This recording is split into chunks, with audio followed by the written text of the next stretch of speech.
Hello, everyone. Since you already know what is multi-chain, now we are going to create a blockchain on AWS. Using the EC2 server, we will run an Ubuntu machine and then we will try to install the multi-chain on it and connect it with other servers. So let us start now. The first thing you need to do is have any AWS account. So if you do not have an AWS account, you need to sign up right now. Next, you need to confirm your ID. Plus, you need to have a credit card, debit card, which you have to link with your AWS account. If you already have an AWS account, you just need to log in. So after logging in, it will show you a screen like this. And then after you click on Services, you need to click on EC2, and this is what you will see. You can check how many EC2 machines you have, and then you can launch your own instance if you want. Now here I have some machines running already. For example, I have a blockchain running on 2 nodes, but we are not going to use them, and we will launch a fresh blockchain for your understanding. Now, one thing that you can do is you can follow as shown and mentioned in step 2, i.e. you can either launch your own fresh EC2 server and configure it by installing whatever you want in it, or if you already have an EC2 machine, which has some key softwares installed like PHP, Python, Apache, which will generally help you in building your application faster, then you can directly launch the EC2 machine using that machine's AMI. So I'm going to launch the 1604 server, which is the most stable server and the recent Ubuntu server right now we have.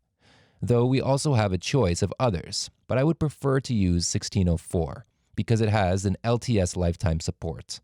Plus, it is much more mature and stable, so the chances of seeing bugs are much less in the 1604. So let me launch the AMI from AMI section. I already have some AMIs with me, so I'm going to launch it. And yes, before we move further, please remember we need at least 1 GB of RAM, so I suggest you don't launch the Nano and launch at least Micro, and then go ahead with that. Now, free account holders will get free access to this for 1 year, so you can launch 1 Micro, 2 Micro servers in a year for free. Now I'm going to configure the instance details. I will leave this as it is on default and go to the storage. I am choosing 20 GB here, which is the default configuration. Since these are the minimum requirements, I don't really have to go for the expensive one. We will name it Node 1 and click the Configure button. Now, I also have some existing security group multichain node, which has certain permissions, and I will cover what port numbers and other things are required for this. As you already know, SSH is always default. We can add HTTP, HTTPS, or other TCP rules, along with 2750 and other port numbers. I will explain to you later why exactly we need them and why it is important. Now, the next thing to do is review and launch. So you know all these things as you have done it already. You can click on Launch and this will ask you for the key pair.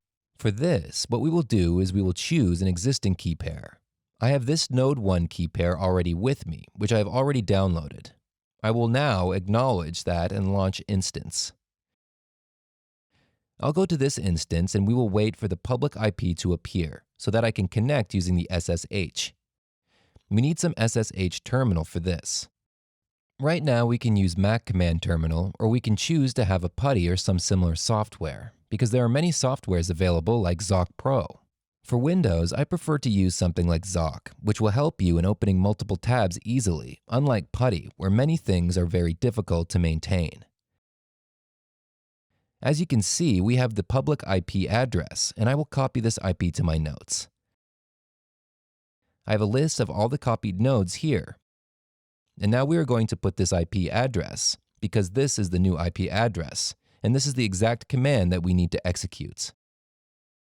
I already have this command in my documents, but in case you want to learn about SSH and how it works, please look it up on the internet. Now I will open the terminal.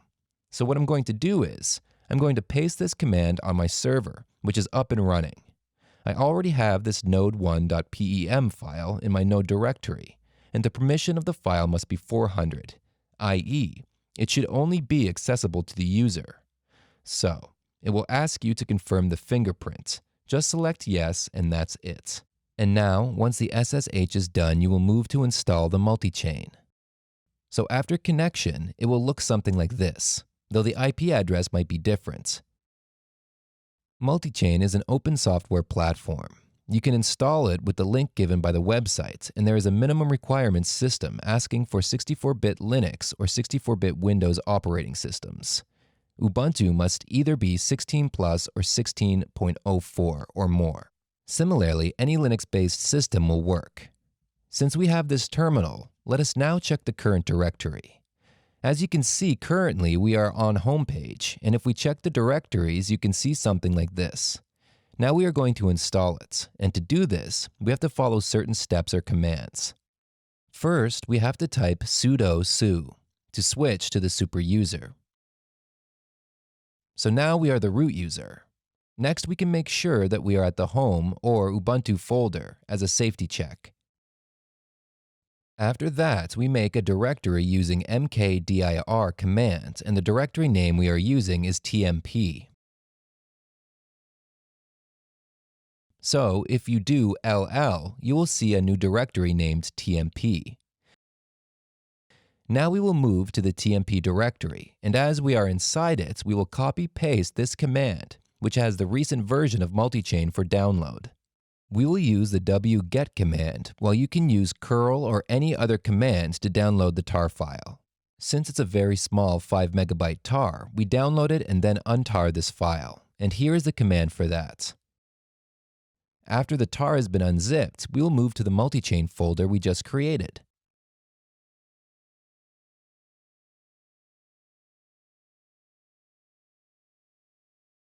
As you can see, here are the Multichain executables, and then we will move these particular executables to the USR local bin so that we can execute these commands from the root directory, and you don't have to specify the entire path every time.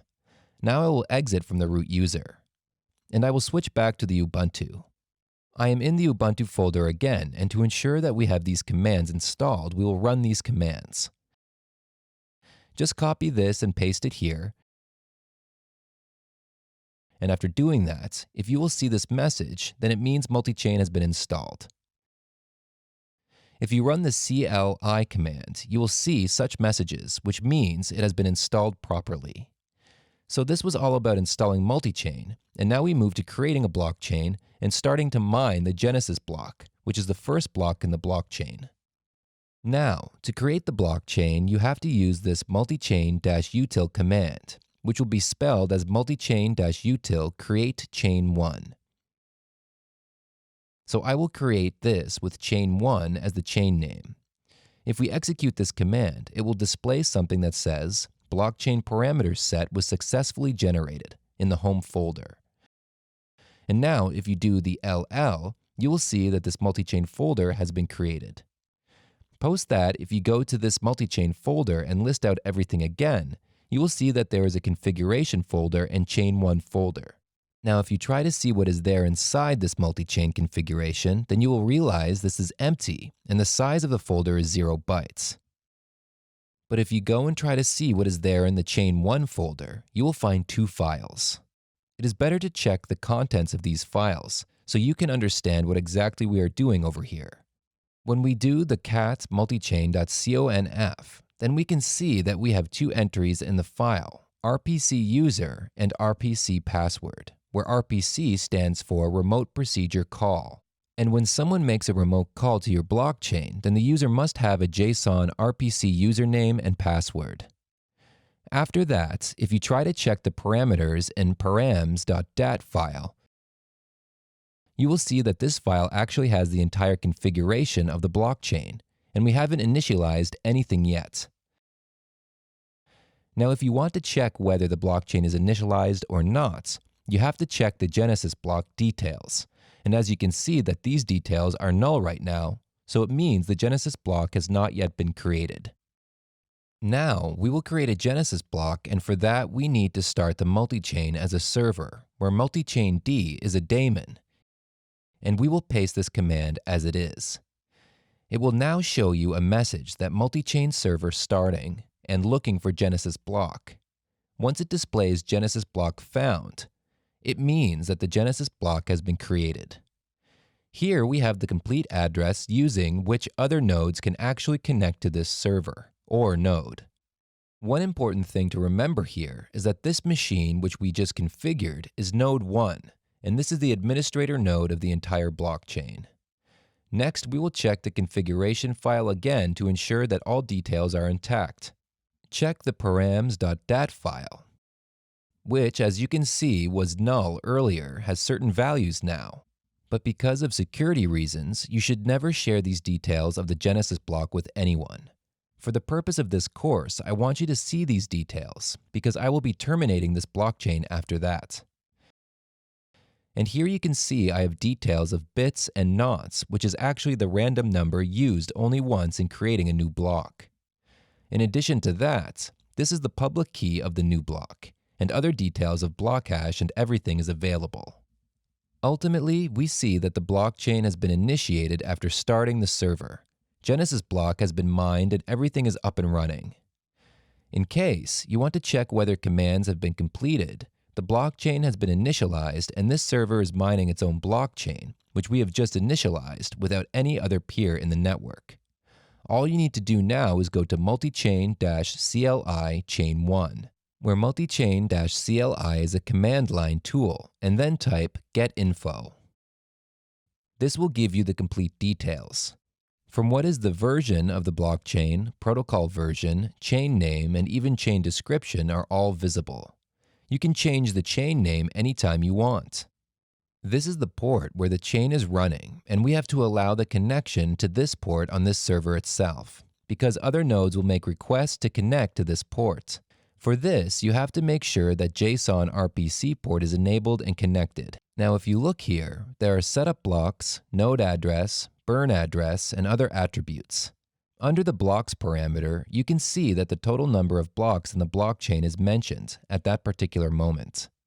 Although, if you try to execute this command again and you have passed the 15 seconds mark, the numbers of blocks displayed will have increased. This is a process because these blocks will keep increasing as the blockchain will keep mining and the blocks will be adding onto it. Now you will understand here that 15 seconds is the default time for mining a block, but you can configure and change it as per your requirements. This shows that the blockchain is up and running. I hope this was helpful and cleared your concepts on how to create a blockchain. We will learn about connecting to a blockchain in the next lecture. Feel free to ask any queries by emailing us on hello@blockchain-council.org. Thank you.